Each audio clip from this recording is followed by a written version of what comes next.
All wins count the same, and the Devils greaten their chances of securing a playoff spot. Still some work to be done, but they're heading in the right direction. We have a lot to break down in today's episode of Locked On Devils. Buckle up, everybody. You're Locked On Devils, your daily podcast on the New Jersey Devils. Part of the Locked On Podcast Network, your team every day. Hi, this is Bryce Salvador, and you're Locked On Devils with Trey Matthews. Elliott scores! Oh, Stevens stepped up, nailed him. Brodor's got the puck. What a shot. The Devils win the Stanley Cup. Alrighty now, what is up, New Jersey? Welcome back to the Locked On Devils podcast here at the Locked On Network. I'm your host, College Hockey Play announcer, Devils Wire Pucks Pitchforks, and also part-time credential media member, Trey Matthews. 2 points is 2 points. I don't care how they did it. I don't care how sloppy the game was. The New Jersey Devils needed this win to snap their 3-game losing streak, and they did so by beating the Chicago Blackhawks 5-3 at United Center. In the first segment, I will share my main takeaways from the game. Then in the second segment, I will list some players that caught my eye, including naming my personal 3 stars of the game. And then in the third and final segment, like I do with every post-game recap episode, I will compare the stats and give the Devils a letter grade. All right, let's start with this. I just said that this was a big win for the Devils, but am I being over dramatic? Am I exaggerating? Well, no. Let's look at the odds coming into this game. If the Devils were to beat the Blackhawks, their chances of making the playoffs, 96.2%. However, if they were to lose to the Hawks in regulation, their playoff odds drop to 88.1%. And keep in mind, the Devils have to travel to Winnipeg to play the Jets, a team that's already given them trouble. And then they're going to have to do a home-and-home series against the Minnesota Wild. The Devils have a challenge ahead of them. Of all those 3 teams, the Blackhawks, Wild, and Jets, the Devils' best odds of winning, the Blackhawks. So you cannot fall into that trap game. Not to mention the Devils were coming in with a 3-game losing streak, and I would have loved to see them snap it and get back into the win column, and that's what they did. Wasn't their best showing, wasn't their best effort, and there's still a lot of work to be done with Jacob Markstrom, but like I said, all wins count the same at the end of the day. And if you're curious, the Islanders lost their recent matchup to the Canucks by a score of 5-2. Meaning the Devils' playoff odds are now 97.2%. Basically, all the Devils have to do is not screw it up. It's all but sealed. The Devils have a near perfect chance of making the playoffs. And they are very close to clinching, but they still have some work to do. Nothing is official. I don't want to jinx anything, but the odds are looking very good. I'll just leave it at that. The Devils got to play the Jets in their next game, and the Jets have one of the best records in the NHL. They are competing with the Capitals for the President's Trophy and the Wild, a home-and-home series with them. The thing about the Wild is that in their previous 10 games, they are 4-5-1. They've been a little inconsistent, and they're currently on a 2-game losing streak as I am recording this episode, but they are still the first team in the Western Wild Card. So they're still a very good team that you cannot underestimate. Right below them are the St. Louis Blues, who are currently on a 7-game winning streak. I'm just like, where did that come from? I'm getting flashbacks to the 2019 Blues team when they won the Stanley Cup. Just incredible work from Jim Montgomery. I'm sure he's sitting on a throne right now, smiling ear to ear because he was fired by the Boston Bruins, who have no chance of making it into the wild card. And now here we are. But anyway, I'm getting way off track. The Devils beat the Hawks 5-3. Here are some of my biggest takeaways. In the first period, the Devils looked really good. We've seen this happen before. They get off to a good start, but they can't seem to finish.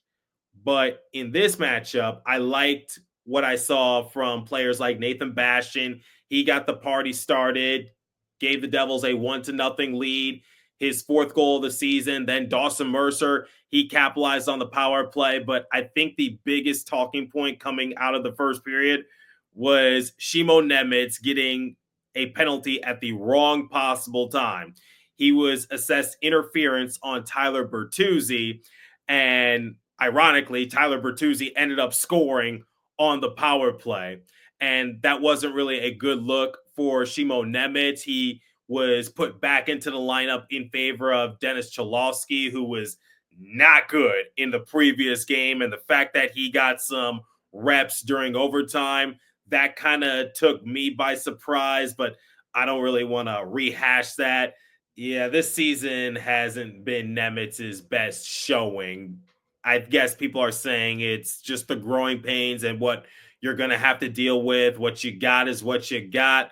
We'll see what happens over the summer, but with Jonathan Kovacevic signing a 5-year extension, I think either Seamus Casey or Shimo Nemec will be shown the door, but my money is on Nemec. And his trade value, I still think is relatively high. Second overall pick a few years ago, but not a good time to pick up a penalty. And Nemec still has a lot of work to do in his overall development. But the first period, Devils got off to a strong start. They led 2-1. But the second period, Andre Palat scored a shorthanded goal, so that sort of made up for the power play goal that the Devils surrendered in the first period. They were back up to a 3-1 lead, but Ilya Mikheyev, he cut the lead to 1 once again. But Dawson Mercer, just 5 minutes later, got his second power play goal of the period. Devils had a 4-2 lead heading into the second intermission. That second period, I think it's safe to say that it was a bit sloppy compared to the first period. I was just hoping that the Devils could finish this game strong. That's what I wanted. Or at the very least, if they're not going to have a good third period, at least squeak away with the win. That's just all I was asking for. The Blackhawks were not going to go down without a fight.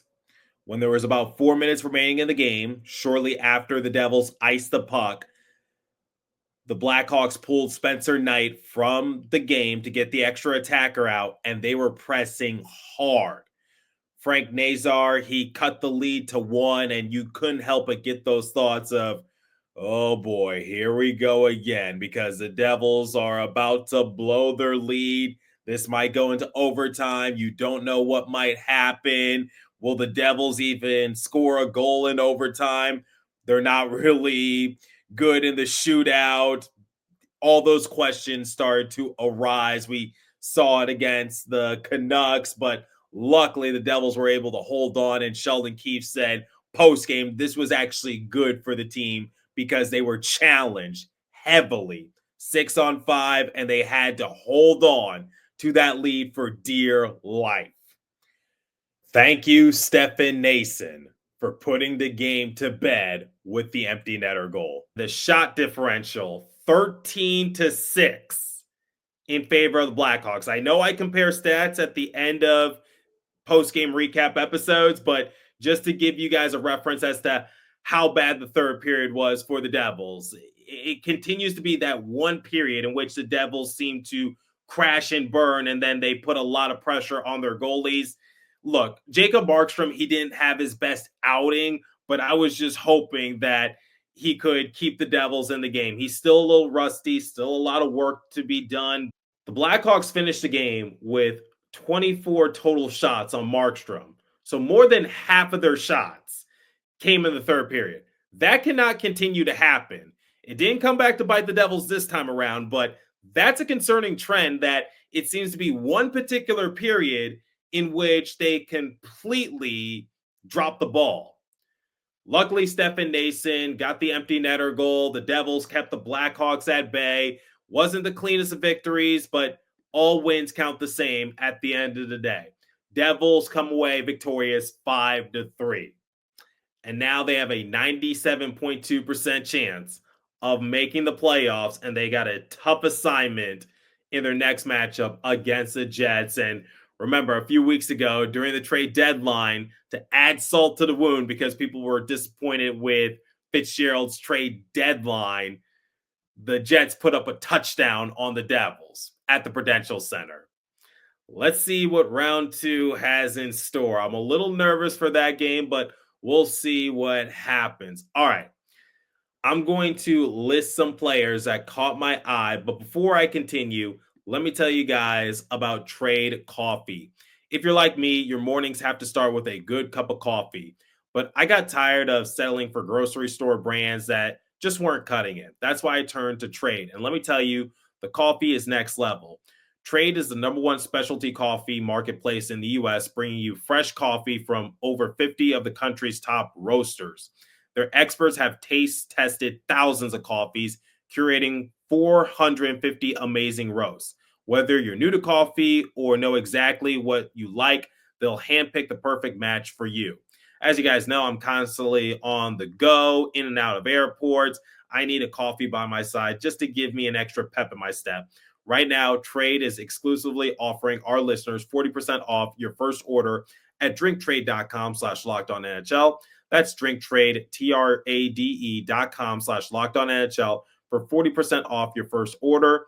drinktrade.com/lockedonnhl. Okay, before I name my personal 3 stars of the game, first, some honorable mentions. The first one goes to Andre Palat. He scored a shorthanded goal in the second period. It was his 14th goal of the season, and that is actually a Devils career high for him. I don't think that was talked about really all that much, and I'm not really seeing the reception on social media. So there you go. Andre Palat is steadily improving as the years go by of him being a member of the Devils. Just something to give you. But Andre Palat, 14 goals this year. Tomas Tatar, his first point since March 1st. He got the secondary assist on Nathan Bastian's goal to open up the game. He's getting it going just a little bit. Stefan Nason netted his 20th goal of the season. It was an empty netter goal, but Stefan hasn't scored a goal prior to this game in over a month. And you guys know, I'm a big fan of Stefan Nason and what he brings to the roster. But the last few weeks, he's been a little silent. And I think some of it has to do with the injuries that the Devils are dealing with. They don't have as much firepower as they once did. He's not really as aggressive as he once was, but make no mistake, I'm glad that Stefan Nason is back with the Devils. I've been very appreciative of as to what he's done this season. I can admit it's been a bit of a struggle the last few weeks for Stefan Nason, but he is now tied his career high in points, which he set last year with the Hurricanes. He had 37 points in 81 games, and now in game 71, he has 37 points. So if it's any consolation, he's still on pace to break his career high in points. He obviously broke his career high in goals many months ago, and his career high in assists is 23. He actually had 23 assists last year and the year before that. I need Stefan Nason to get it going a little bit because if the Devils want to make some noise come playoff time, he is definitely a big X factor piece. He's one of the more aggressive players on the roster, but I'm glad that he got the empty netter goal, just something to break him out of his funk just a little bit. Speaking of funk, Nathan Bastian scoring the opening goal for the Devils. That was his first goal since January 29th. His first point since March 1st. I know Nathan Bastian sort of has a cult following on social media, but he was scratched in the previous game against the Canucks, and now look where he's at. He's making an impact. Nico Hischier, he had 2 assists in this game. I really wanted to make Nico one of my 3 stars, but I felt like there were some players that deserved it just a little bit more. And one particular player who isn't going to be named one of my 3 stars all that often, more likely than not moving forward. But the 3rd star goes to Jesper Bratt. He walked away with 2 assists, and now he has 84 points this season. I don't think this is being talked enough. My 3rd star goes to Jesper Bratt. He had 2 assists in this game, and now he has 84 points this season. I think this needs to be talked about a little more, but Jesper Bratt recently broke Scott Stevens' franchise record for most assists in a single season. Jesper Bratt has been incredible this year, but not just this season, but years prior. 2021, 2022 season, 76 games played, 73 points. 2022, 2023 season, 82 games played, 73 points. 2023, 2024 last season, 82 games played, 83 points. This year, 73 games played, 84 points. Obviously, point per game player. Jesper Bratt has been one of the more available stars for the Devils. I know we think of Jack Hughes being the superstar player, and he is, and he's earned that title. But Jesper Bratt is one of the few players on the Devils roster that we've never talked about in terms of missing significant time. We've talked about it with Nico Hischier. We've talked about it with Jack Hughes. We've talked about it with Dougie Hamilton. We've talked about it with Timo Meier at times. Remember, Timo Meier had to get off-season surgery last year. But Jesper Bratt has been consistent the last few seasons. And the one gripe that some people might have on him is that he didn't perform well during the 2023 playoffs. But I got a newsflash for you. A lot of other players on the Devils roster didn't really perform all that well during the playoffs that year. The role players had to step up so that way the Devils could beat the Rangers in 7. But digressing a little bit, Jesper Bratt has been very consistent for the Devils. And I'm glad that he's finally getting the attention he deserves. And I said it when Jack Hughes went down with his injury. The Devils are going to have to rely on Jesper Bratt when it comes to generating points. People are saying like he's an assist merchant. I'm just like, well, it's working for him. So I don't know why you're complaining about it. But I just wanted to give some much needed attention to Jesper Bratt and what he's been doing all season long. My 2nd star goes to Dawson Mercer. He picked up 2 power play goals in this game. The power play has been a big strength for the Devils this year. You can complain about a lot of things for the Devils, but the one thing that's been consistent has been their power play. And I know they surrendered a power play goal themselves in the first period, thanks to Shimo Nemeth getting an interference call at the wrong time. But anyway, they made up for it in the next period when Andre Palat got a shorthanded goal. Special teams has been quite nice for the Devils. One of the best power plays in the NHL, one of the best penalty kills in the NHL. I know Paul Bizinet has brought this up before, but you can't just rely on the power play to carry your offense because sometimes teams will make sure not to put you into the sin bin, but that's a discussion for another time. Devils power play has been really good, and I'm glad that Dawson Mercer finally got some life in him. So he walked away with 2 goals. My 1st star goes to Luke Hughes.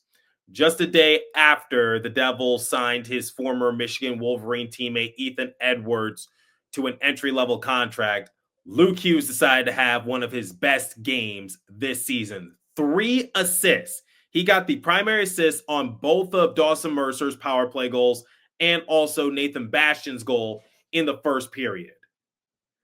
Luke Hughes was just all over the ice. This is the Luke Hughes I like to see.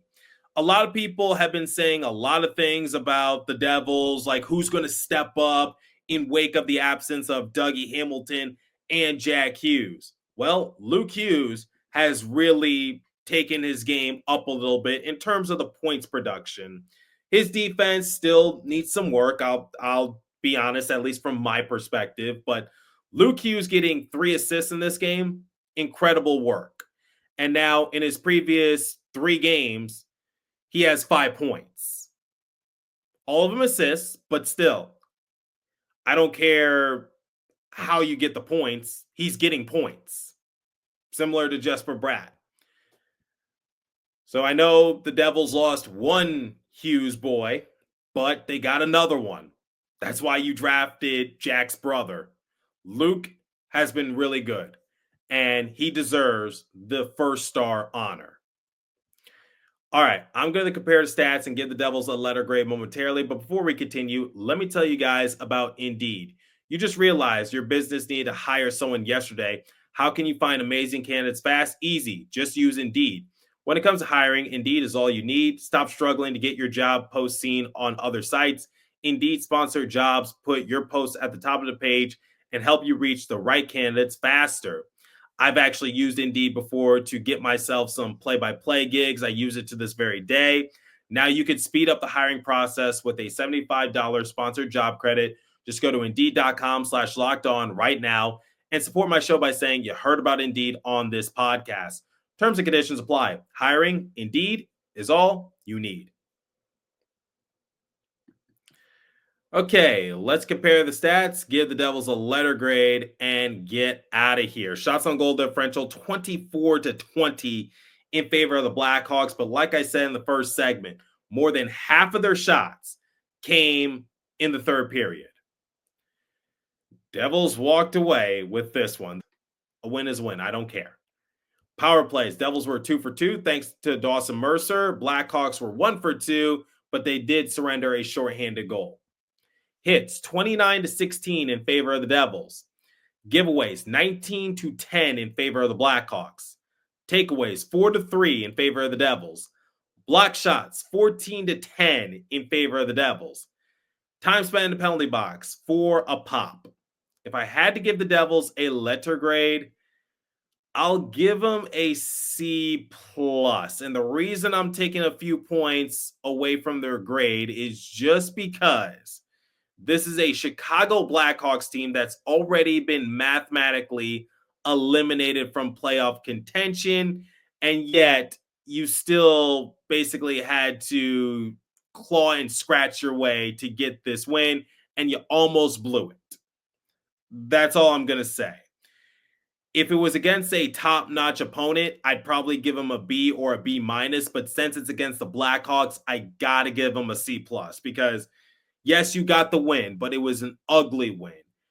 But all wins count the same at the end of the day. But just doing it against this sort of competition, with all due respect to the Blackhawks, they're not really going anywhere this season. In fact, they can't. They've been mathematically eliminated from playoff contention. So that's just my one gripe for the Devils. But let me know your thoughts. What did you think of this game between the Devils and the Blackhawks? And what are your thoughts on some of the contributors from Nathan Bastian, Tomas Tatar, Andre Palat, Dawson Mercer, you name it? There were a lot of players in the score sheet that we don't see all that often. And hopefully it can break some people out of their funk, including Stefan Nason, who got off to a really good start, but he's kind of gone a little ice cold the last few weeks.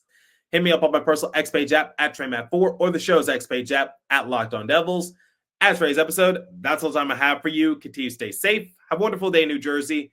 Go Devils. I'll catch you guys next episode. Thanks for listening once again.